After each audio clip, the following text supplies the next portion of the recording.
We're now going to introduce a topic that has, frankly, lost prevalence over the last several years. Pensions used to be a really big deal. If you just go back 20 or 30 years ago, pensions were actually the likely retirement plan that you would have with your employer. So if you had a job, chances are they offered a pension and maybe a 401k. Nowadays, there's more and more trends towards the 401k route for private companies, but some private companies still offer pensions, and a lot of state and local governments offer pensions. Chances are you personally, 40% chance you have a pension in your life. But once you consider that, maybe you'll get married and your spouse might have a pension, your parents may have a pension, your grandparents likely do have a pension, there's a good chance that you'll have a reason to care about pensions and understand how they work. So, to try to define pensions, I'll do my best here. This is a retirement system in which the current retirees receive defined benefits. That's kind of like a term within a term here.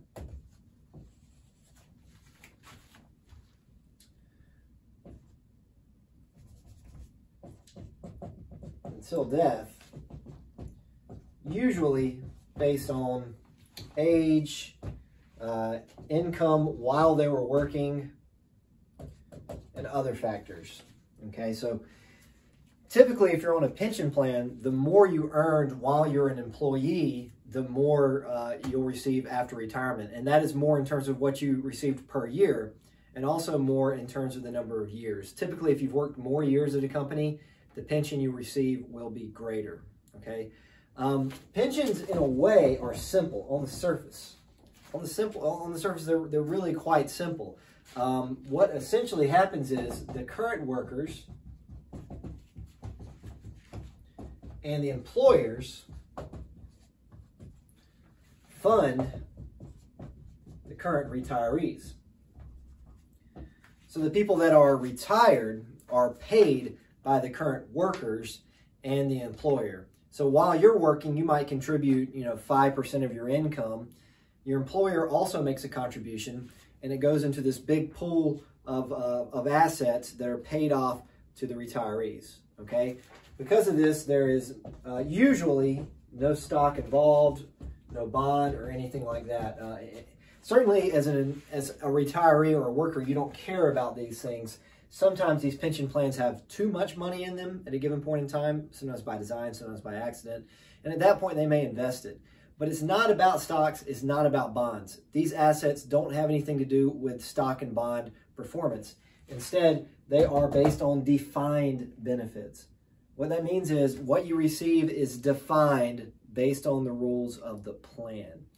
So if you ever see something about defined benefits, that means what you are paid is based on a formula, not based on investment returns. All right, so defined benefits means you'll know what you're going to get paid when you retire. You may also sometimes see defined contributions. Defined contributions are when you're forced to save a certain amount into a plan, such as with the 401a a lot of times. So pensions, again, very different, all right? Very different from the other plans we've talked about. Some people refer to this as a pyramid scheme, often in a sort of negative context, rather. And it is kind of like a pyramid scheme. Maybe you've heard of mid-level marketing, right? The idea of mid-level marketing is you sell a product, but really you're selling the product to another person who will sell the product and so forth. And as long as you can find somebody to sell the product to, you can make a profit. It's kind of like that in a way, because as long as there are new employees, they can fund the current retirees. The problem is, at some point, private companies will, probably fail. And at that point, who is going to pay out the retirees? You get a big mess on your hands. And so what's interesting about pensions is it's becoming less popular because people understand the risk a little bit better, but also sometimes people take it for granted too much. For example, I am on the state retirement system. We're under a pension plan, but there's always the possibility that the state of Georgia could go bankrupt. And at that point, maybe I receive nothing. So the thing to recognize is the risk with these is very different from other types of risk. It's not like the risk of investing where the risk is known. It's a very different type of risk. As long as the state of Georgia makes good decisions, as long as they don't have a budget crisis, I will get paid. But at the same time, there's a chance I get nothing if there's a complete collapse. There's not really a corollary to that in the stock or bond market. We're probably not going to go to zero for the entire stock market. So this is the plan that actually I'm on, the Teachers Retirement System of Georgia. And this is the most common plan for people watching this video right now. Most of you are not going to be in this system, right? But if you end up working for the state of Georgia, there's a good chance that you're on this plan. If you're a professor, you have a choice. But strangely enough, teachers have a choice if they're professors. But if you're not a professor and you work for a college, they just stick you into this plan. They mandate it. And people who are not in the teaching system can also sometimes be put on this plan. It's very typical of other pensions. It's a pretty generous plan, and it's a nice case study to help us see how this works, okay? So maybe you're not on this plan, but maybe a friend is, maybe a family member, and you can help them understand how this works. So I'm going to make a contribution, and I'm on this plan.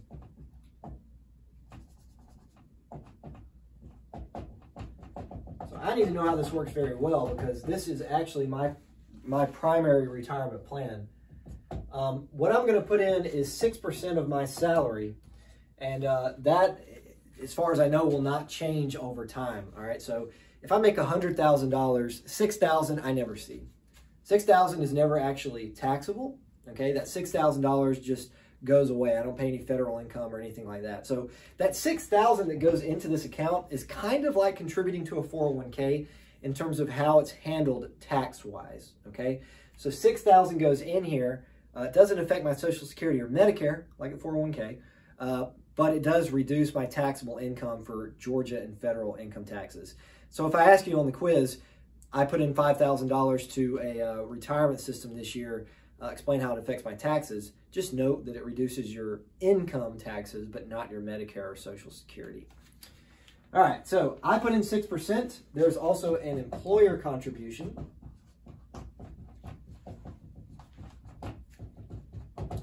of, big number here, 21.14% of salary.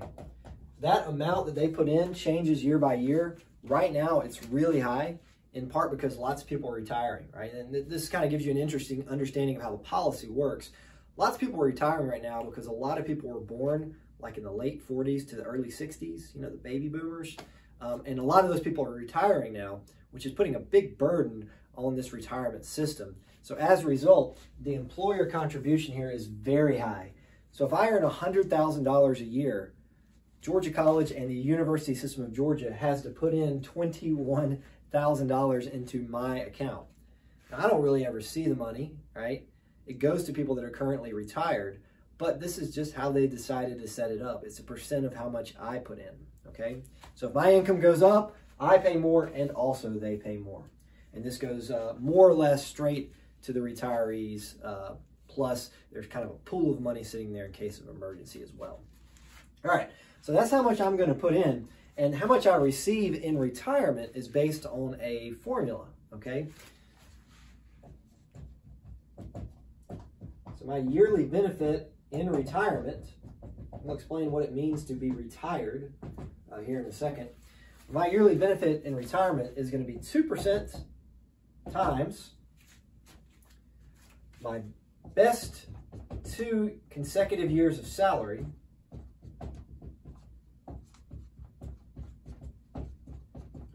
So you take my best 2 years. If I worked 30 years, you take the 2 highest earning years that are back to back. That's just how they decided to run the system. What's kind of nice about this is if you start out not getting paid a lot, that doesn't really affect what you're going to receive in retirement because it's based on your top 2 years. What's not so good about this is the other 28 years don't matter. So if I do like I'm doing right now and teach a summer class, what's interesting is this is very unlikely to be one of my best salary years. We'll talk about why here in a second. But if you take my salary right now and recognize that it is not going to be in these best 2 years, you should note that then I'm losing 6% that I never see. All right. So if I choose to teach a summer class, which is not mandatory, 6% is taken out of my salary and it doesn't really benefit me in any way. because only your top 2 years really matter. So what this means is you really are incentivized to try to have 2 very good years back to back at some point in your career. All right, so you take the 2%, you multiply it times your best 2 consecutive years of salary, and you multiply that times your years of service. All right? So on the test or something, I might ask you to solve for one of these and give you the formula. That should be pretty easy because you just base it on everything you see here. It's a pretty simple formula. So for example, if I work 30 years and my best 2 years are $100,000 each, then I would take my 2%, multiply it times my $100,000 salary, if that's my best 2 years, and then my years of service, which maybe is 30. And my result would be $60,000 a year until death. All the way until death, which is pretty generous. All right, I started working when I was 27.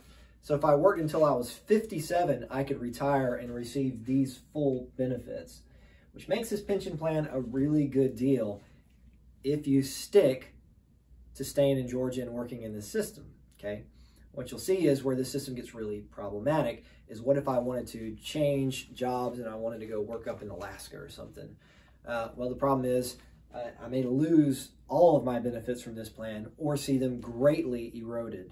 So you'll see that there's some really good things about the pension plan. If you're going to stick around a long time, it's a good deal. If you're going to leave, it's not such a good deal. And that's part of the reason why this has gotten less popular over time. People are more mobile today than they used to be. You don't have people staying at one company for, their entire careers as much as you used to. So it made people not like this plan, all right? There are good things, there are bad things, and we need to make sure we understand those because you might be offered a pension. And usually if you're offered a pension, they make you decide if you want to take the pension or not very early on. So for me, I could go 401A, which is like, a 401k account, very similar.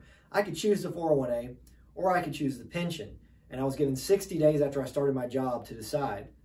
27 years old, I'm an idiot. I don't know what I'm doing. I choose the pension. I don't even really understand what the difference is. I was not savvy at all at that point in time. It was really kind of a stupid choice. In retrospect, it is not the choice I should have made.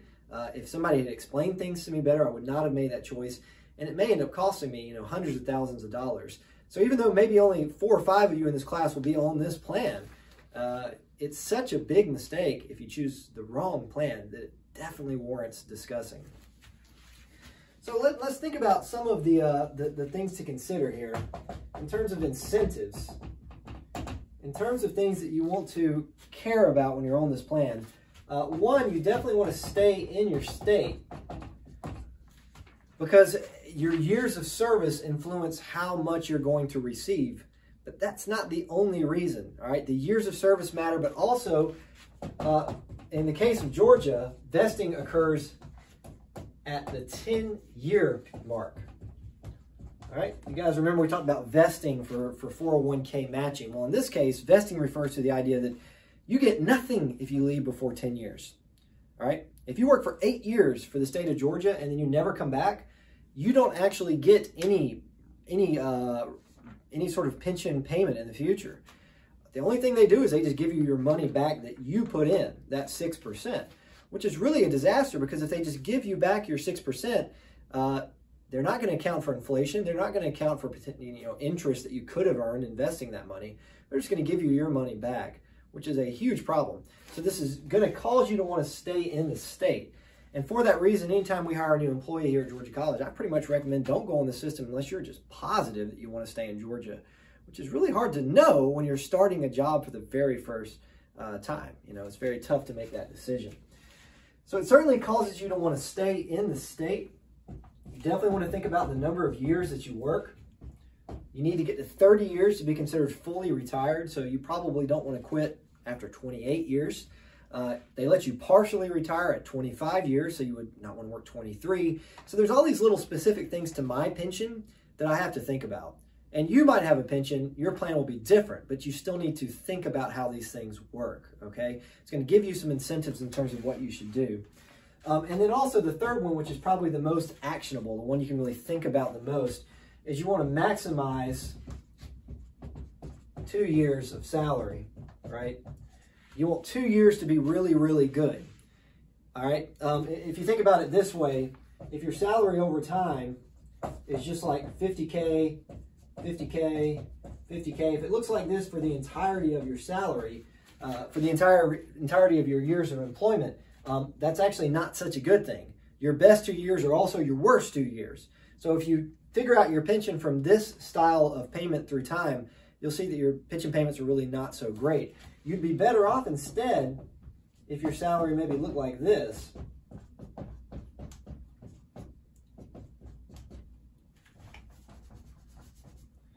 This is a unique feature of the of pension plans in general. This person here is probably going to receive more in pension payments, depending on the very specific minutiae of the rules that they have. Because this person has two higher years of adjacent salaries, they're going to do better than this person. Now let's think about it. When generally are your best 2 years going to be? If you just think about the most salary you'll possibly earn, when would that be in your career? It might be tempting to say maybe in your 40s or early 50s, because maybe that's when you're working the most or you're most productive. But you got to remember inflation, all right? The key thing here is to think about is inflation. In general, prices go up over time. In general, salaries go up over time. So even though I'm earning a pretty good salary this year, I've taught extra classes in the summer, the fall, the spring, it's the most I've ever earned. It's very unlikely this year will be my best year, because in the future, I might be making $250,000 a year just because of inflation, right? In real terms, once you adjust for inflation, my salary now might be the highest I ever have. But just because of inflation, it's very unlikely that my years now will be my best years. So most people's last 2 years, or right around the end of their career, ends up being their 2 years with the highest salaries. So what that means is you really want to work hard at the end of your career to maximize benefits. For me, that means teaching a summer class. That means teaching an extra class in the spring, trying to get grants, right? A little extra stuff I can do. For you, it might mean working overtime, right? Working weekends and such, which is kind of unfortunate because maybe the end of your career is not when you want to be doing those things. But if you can earn a little bit more in the last couple of years of your career, you'll receive those benefits all the way until death. So it creates strange incentives. If we reverse that, it disincentivizes me to do extra stuff now. I'm going to pay 6% of my salary. My 6% of my salary just goes away, right? So me teaching this class right now, 6% just goes away and I never really see it because it's not one of my 2 best years. So it kind of disincentivizes work in your non-best 2 years and incentivizes as much earning as possible in your top 2 years, all right? This makes the pension plan, which seems simple, become quite complex when you start thinking about what you can do to get the most out of it as you possibly can.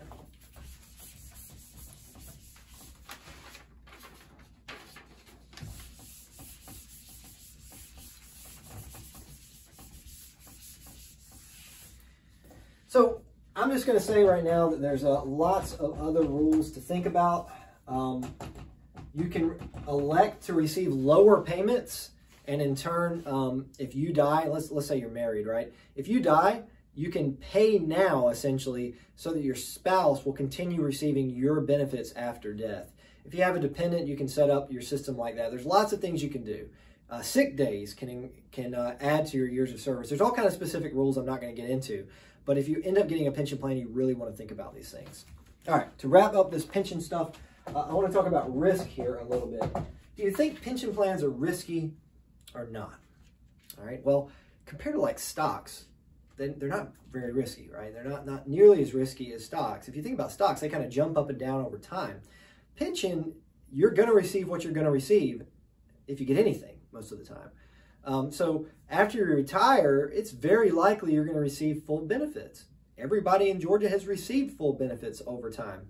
But the disastrous side could be nothing, right? If Georgia has a budget crisis, maybe you receive nothing, or maybe you only receive a third of what you were promised. So there definitely still is risk. So what you have to think about is, the health of your state government and its budget. So people in the private sector might be rooting on, companies to make high profits so that they get high stock market returns. Well, I'm rooting on Georgia to not have a disaster. All right, as long as they can keep their system working, I'll get my very lucrative pension payments in the future. So I really care about the health of my state government, right? Secondary problem that I might think about is inflation. Currently, Georgia has been providing essentially inflation adjustments to people who are retired. So if there's 3% inflation, they'll usually give you about a 3% boost to what you're being paid. But they don't have to do that. If in the future they might say, because of a tight budget, we're not going to adjust for inflation, which means my payments in the future when I'm retired will be less in real terms, right? I might still keep getting that $60,000 a year that I mentioned before, but if $60,000 is worth less year after year, the value of my payments goes down, all right? So I might think about inflation as being a potential risk, and probably the biggest risk of all is that you hate your job, right? If you hate your job, you might decide to leave and go to another state or go to another company to work, and this is, specific to me or you. If you have a pension plan, you might decide to leave Coca-Cola, by the way, who has a pension plan. You might decide to leave Coca-Cola. And, a lot of times these pension plans are not very lucrative if you don't stick around. They're really predicated on you being there. They're trying to incentivize you to be a company employee for the long term. So if you hate your job and leave, that can be really a financial disaster. I've been at Georgia College for 7 years. And if I decided, you know what, I've always wanted to live in Europe, so I'm going to take a job in Sweden, it would cost me hundreds of thousands of dollars in the long run, all right, just because of my pension payments never actually coming in. So there's definitely significant risk, and people sometimes don't think about these risks when it comes to pensions. They see it as guaranteed. Lots of people will retire and base their retirement entirely on their pension plan. Not always wise, because sometimes companies fail. Famously, for example, Enron had a really nice pension plan, but when they failed, they couldn't pay out their retirees. You've got all these people who are counting on that money coming in. They're not going to get it, all right? So they're going to be destitute or have to go back to work or live entirely off of Social Security. So there definitely still is risk. And in terms of the action on the risk, in regards to the risk, there's actions that you might think about taking. A question I ask myself all the time is, how much risk do I want with my other investments? There's an argument to be made here to put my money in stocks, put every other dollar into stocks. The argument is, that this is kind of like a bond, my pension payments that I'm expecting to get. However, think about when things hit the fan, right? When would Georgia have a budget crisis? Would it be when the economy is good or when the economy is bad? Usually when the economy is bad, right? So here's the problem. If there's a budget crisis for the state of Georgia, stocks are also probably going to do very poorly. So my risk might be correlated, right? We don't like risk to be correlated. We don't like, think about it this way. If you had all your assets into self-driving vehicle companies, right? That'd be a bad move, because if something happens and self-driving vehicles never actually come to fruition, you're going to lose out. All of your risk is correlated to the same thing. Well, all of my risk is correlated to the economy. If the economy fails, the state of Georgia is not going to get their income taxes that they need to keep the system alive. If the economy fails, they're not going to have enough money to pay out the current retirees. So I could argue that I could put all my money in stocks, or I could make the counter argument. Maybe I should keep the rest of my assets safe. There's no easy answer to that question, but it's definitely something that I need to think about. A second thing it might do here that's, sort of conceptualized with risk, Roth seems better.